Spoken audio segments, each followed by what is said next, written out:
So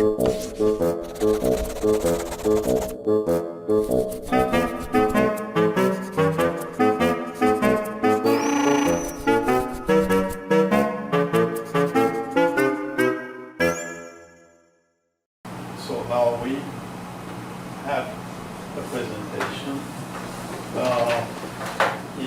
maybe in English, maybe in French, I don't know.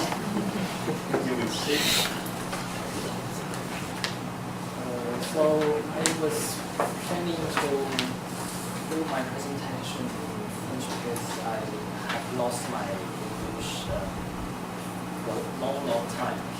But I made a quick translation of my text in French, so I think it's better to read it in English. So everyone. You got the paper? Yeah.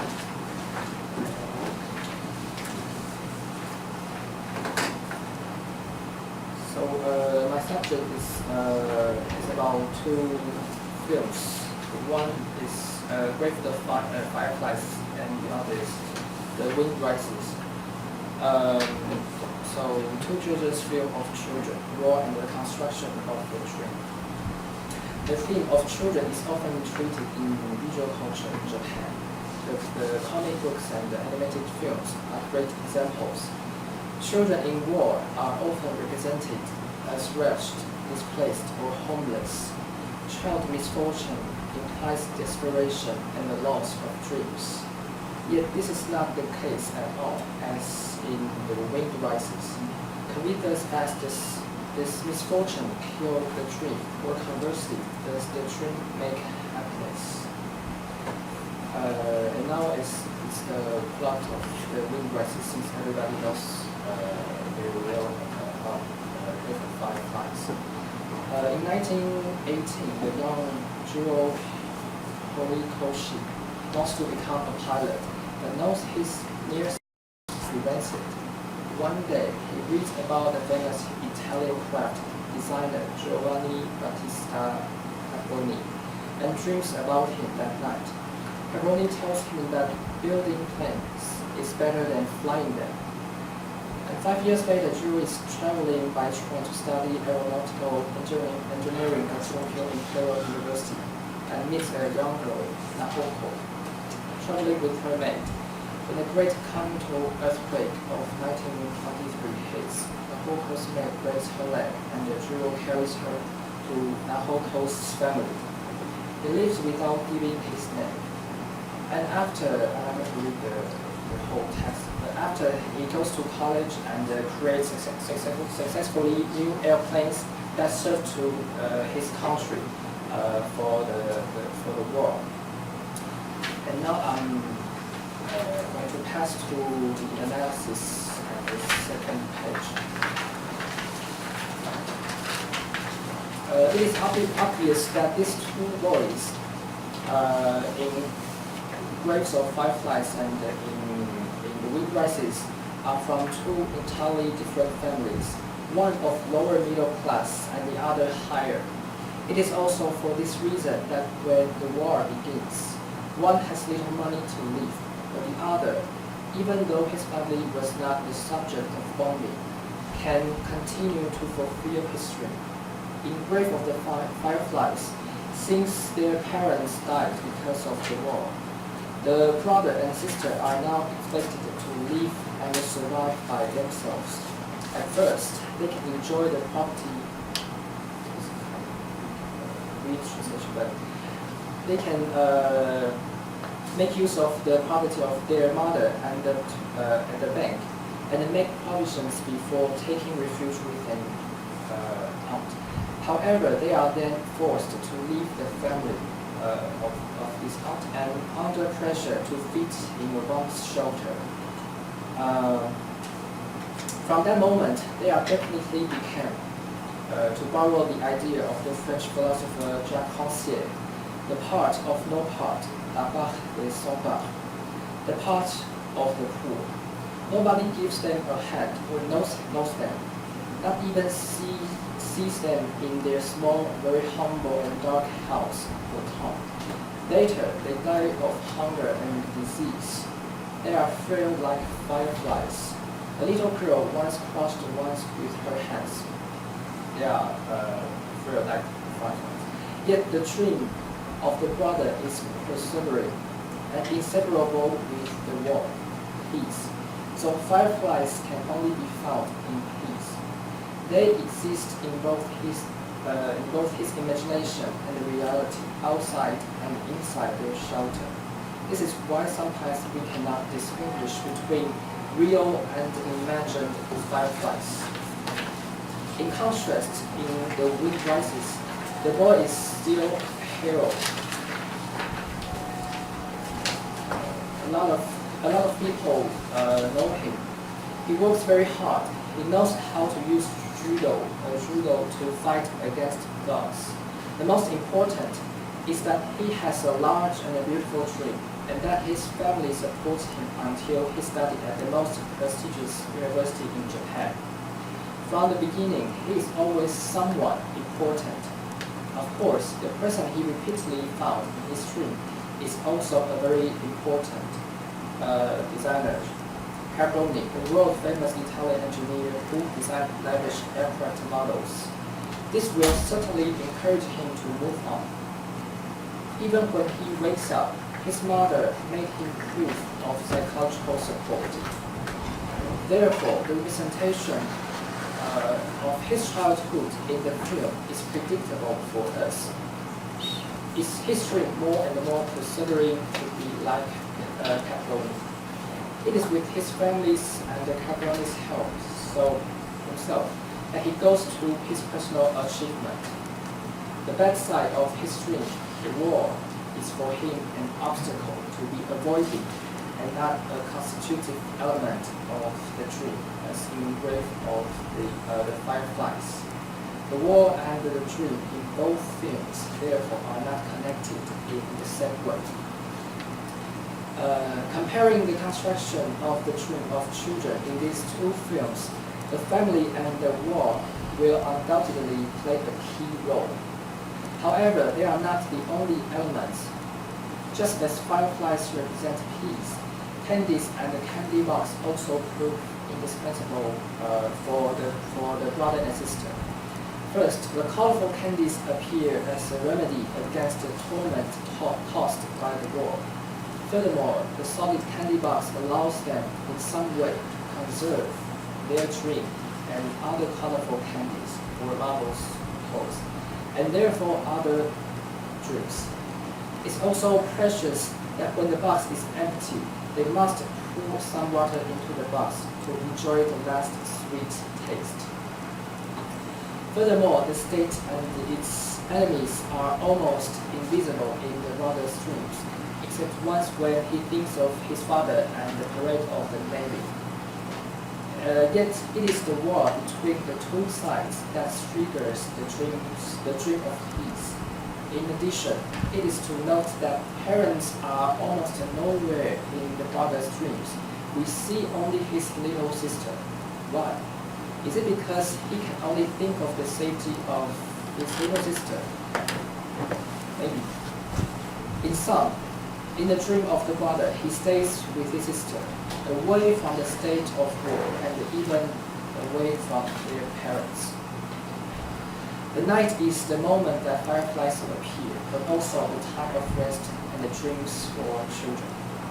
Despite this fact, the Wind Rises manufactures sunny scenes to form a large and a beautiful tree. This is exactly the opposite strategy. When the hero receives a foreign aircraft magazine, he meets in his dreams the aircraft master Caproni, and that gentleman speaks with him to give him courage. He has eyes that shine. The whole process to make bright and sunny make this kid a brilliant character, so very visible as Caproni. His aim is to create the most beautiful airplane in the world. If light means hope, wind implies several things: the plan and the great difficulties. Because in the beginning of the film, the director uses the one sentence of a French poet. The wind rises, we must try to leave. This is also why we do not see fireflies where there is wind. The kid understands both aspects of history, plan as a work of art, and plan as a weapon of war. Still, he decided to continue because Caproni said, airplanes are not tools of war. They are not for making money. Airplanes are beautiful dreams. Engineers turn dreams into reality. In this dream shared with his mentor, he is justified in believing that the state, which will benefit from his invention for the suicide mission in the war, and the war have nothing to do with his dream. At this point, he would be helpful and useful to the state, to his country. His aircraft will participate in the war, not against his own enemies, but against those of the state. In all circumstances, it would be unfair to say that the brother did not have a big tree in the grave of the fireflies. Instead, his tree is too big to be workable. Here, the famous song from the musical Les Miserables perhaps comes to our mind. I had dreamed of another life, but life has killed my dreams. But we must admit that the dream is already completed at the beginning of the film, when they become ghosts because they laugh and have candies together. Before, they were lost children and did not know where to go because of the war. Although released from the company, from the society, they suffered much in troubled life. After that, finally they live rather happily in their own way. We would have to believe that it is true if we want to express our condolences to them. This is the only way. However, the hero, who will also become a master, will do everything to achieve his dream. He works very hard, expresses a simple engineer for himself and not for war, and never leaves his work for his wife seriously ill or for other reasons. He will finally succeed.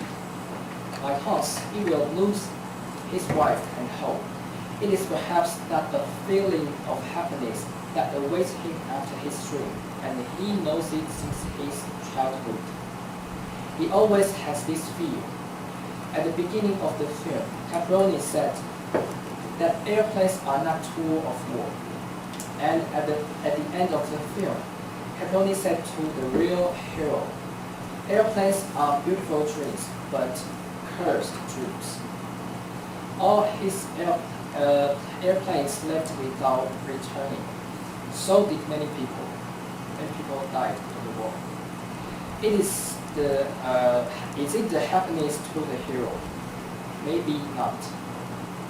The French poet Paul Valéry said, "The wind rises, we must try to live." If we have the right to change this sentence, can we say, after the wind, the dream remains? After overcoming the difficulties, we will always keep our dream and goes to the end. This spirit of perseverance is really often present in visual culture in Japan. We can also often hear one Japanese saying that shiawase, which means happiness.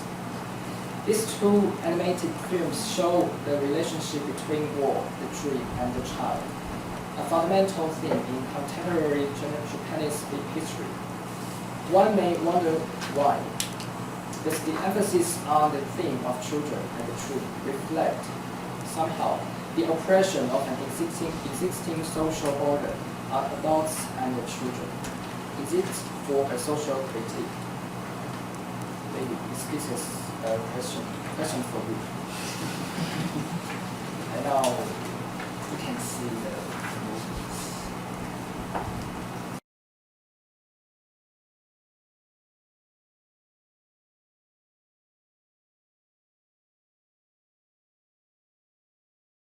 Okay.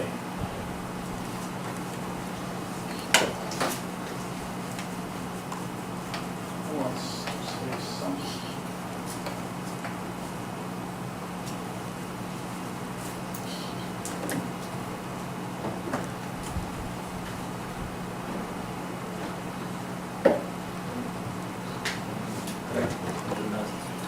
Seeing that, I don't know if you find it strange to say the zeros are beautiful and you see them flying away, so you know that they're going to kill themselves. And then it looks like a dream. Yeah. I mean, it's sad, okay, but still. Yeah, but it really happened. But the way it's pictured as a kind of dream. Yeah.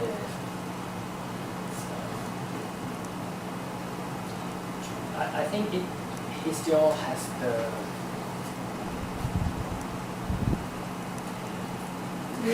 Say it. Il a toujours une envie de se justifier. Il n'est pas aussi, il n'est pas un homme tombé qui crée des armes de guerre, des choses comme ça. Je pense que c'est pour ça qu'à la fin il a se réveillé encore Monsieur Garfoni et je pense que c'est encore une façon de se justifier. He wants to, Joe is talking about Joe. He always needs to find an excuse.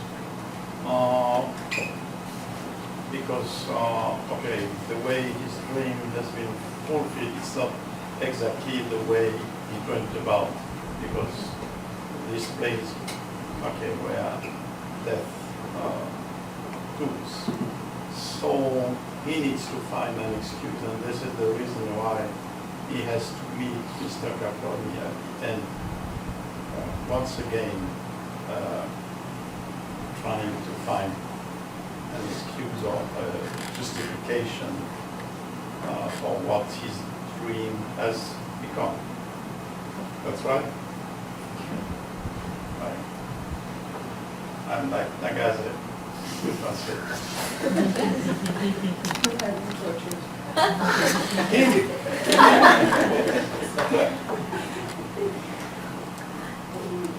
So, what else?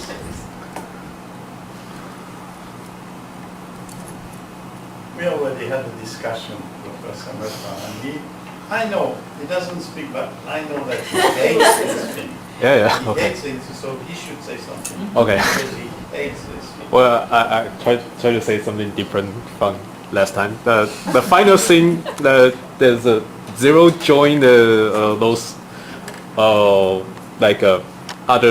aircrafts in the air. I think it's the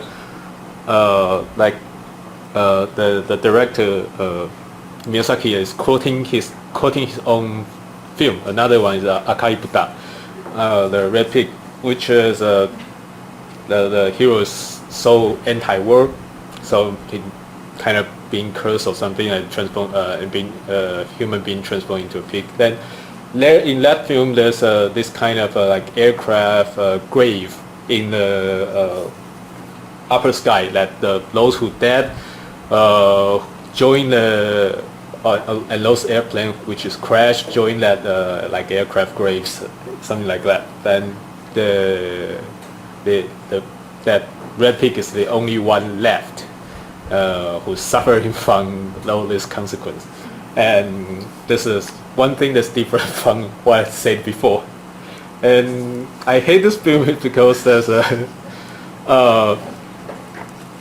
it gives a strange feeling that you depicting someone else designing killing machine and made this killing machine almost neutral and innocent from what the consequence it caused and how it's used. It's like almost like if a German director filmed something film something that depict the most famous Panzer the Tiger tank, and it's also viewed as a art or something, and even its engine is designed by Porsche. So I just can't wonder that I just can't help thinking that if a German director directing the film, for example, the designer of Tiger Tank, and make it a neutral, art-like models, and or make a designing tank as a dream, would be kind of controversial, but. Apparently, it's not this Windrise receiving this kind of critique, and as far as I know, people will say that this is the continuity of Miyazaki's anti-war thought, which I don't see where the heck it is. And another thing I hate this movie is that it's nothing about the Zero Fighter. It's about what kind of diabolic husband will smoke at his tuberculous wife's bedside. And okay, that's a joke.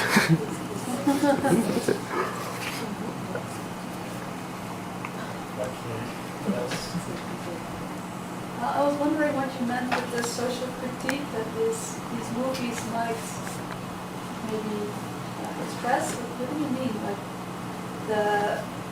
the oppression of existing social order?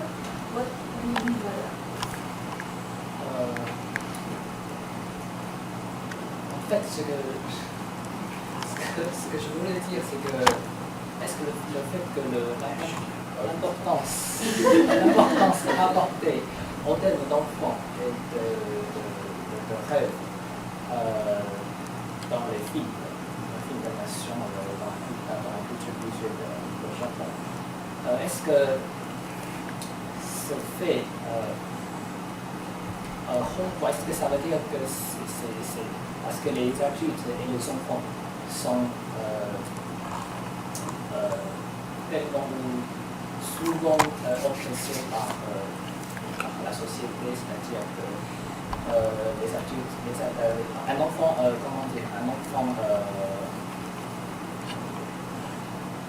enfant qui souffre de la discipline de la société ou de ses parents ou à l'école, des choses comme ça. Est-ce que parfois ça tue le rêve des enfants? Souvent c'est ça. Et donc du coup, pour moi, c'est juste une question, je ne sais pas si c'est le cas. C'est juste une question, c'est-à-dire,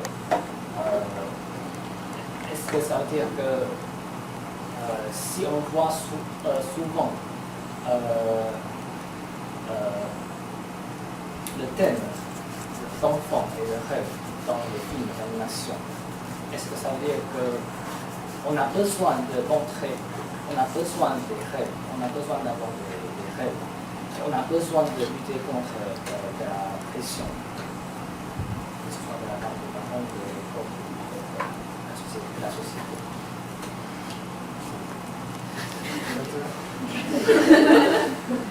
It's more like question. So the idea is like because of the discipline and social order imposed on children as much as adults, like this topic of the children can be worked as a social critique, maybe through the dream to show that discipline kills dream. So maybe if you insist on the dream of the child, the construction of the dream, you criticize social constraint which kills dream. Maybe it's more like a question. Because I'm insisting on the dream of the children because bypass this social constraint which kills the dreams of the children. Right? And it's more general. It's not only about this film. It's general use of the children in topics and dreams in Japan. Like what if you watch children's TV, like it's very childish. And again, I just want to add something as reference. Like since this presentation choose anime as a media, like unlike this these two anime film, there's a more kind of serious attitude, like facing this World War II theme. There are other interesting anime which have rather saying that it's a Japanese dream to the World War II. I would say it's fantasy. Like there's some famous anime comics or the so-called light novels will have this certain kind of thing that will make Japanese somehow manage to win or stop or any kind of things to stop World War II from happening or from stop Japanese from losing their war. And this is kind of like a retelling or reforging of historical fantasy. Is another thing I think is worth to notice in the media of anime or comics, except from those famous one in the like Academy realm. Like there's somehow I just saw the other days there's one thing like near the end of World War II somehow the alien invaded the Earth, and some Japanese managed to invent something to defeat alien, and Japanese become a winning country. Well, save the day. So this kind, I think it also not only shows this kind of historical fantasy. It also shows how in this kind of uprising pop culture, how they try to use as a discursive media or discursive tools that to retelling this World War II story. Or you will make the other one is a famous author, Carl Kuti or something, that he made a modern worship. Aegis can go back to the past in World War II, and you can see the characters in that manga will say that, oh, we are now on the modern cruiser. We cannot intervene in history, and then fire missiles sunk the U.S. carrier, something like that. So this is a kind of a different storytelling, except from Kazetachi Nu and the Grave of Fireflies. That's just as a amateur otaku's reference over into this animation stuff. So do you think he is in conversation with this other anime, or he does something which is related to his story and to some kind of I think there's a conversation between this type or the type I just mentioned. That's just there's a different way of retelling this World War II memory or fantasy.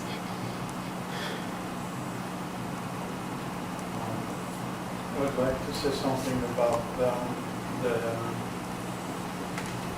relation between dream and critical, the critical function of dream, children's dream, or the critical function of dream in relation with childhood. Okay, in the Grave of Fireflies, this issue is quite clear because the two children's dream is a way, it's dreaming fireflies, it's a way of resisting the conditions of war, which is a matter of life and death for them. So they dream, literally speaking, they dream against the war. And they have their dream in common. So dream is what makes out of them both a community. We should not forget that these two children are rejected, have been rejected by, let's say, normal society, which is a topic which is very sensitive in Japanese society, because the history of Japanese society is the history of the exclusion of categories of people, all kinds of people, impure people, all this stuff. There are a lot of books on this. So, and these children are inscribed in their situation within the limits in the genealogy of exclusion, and it makes out of their dream, enhancing their dream as symbol of resistance. In Miyazaki's film, it's completely different. I mean, what's the problem with Jiro? The problem is that he never becomes an adult. He's a typical immature, he's a otaku, typical immature, because his dream, the fulfillment of it, is based on the denial of reality. That is the denial of the fact that, okay, what he was dreaming about in common with Caproni, making beautiful that, it becomes completely different. It becomes the tool of war in the air, which is, we should never forget that it's, okay, the time he becomes an engineer, so also gifted, so talented, it's exactly contemporary with the time war in the air changes scale.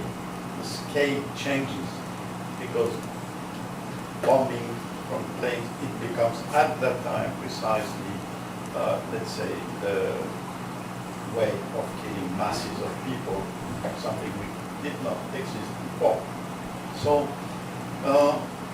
he's not a dreamer. I would not say he's a stubborn idiot. He's a stubborn idiot because he persists in his dream. At the time, he should have become aware that, okay, there was something in reality, that is history, in the development of his society, which transformed his dream into a nightmare for other people. And he doesn't. He goes on because, okay, he absolutely wants to go on because he's an otaku. Yes, he is an otaku. He's completely secluded in his dream, but it's no more a dream.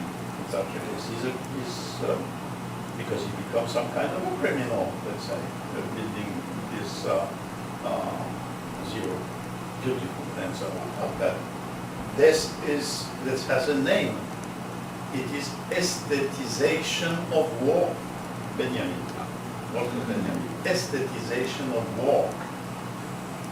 And according to Benjamin, this is something which is related to fascism.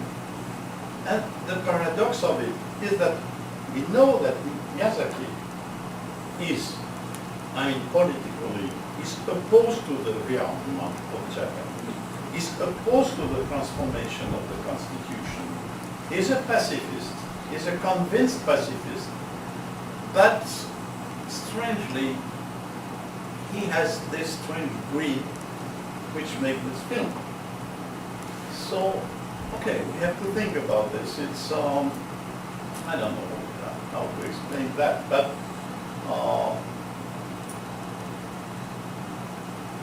this dream, Jiro's dream stings.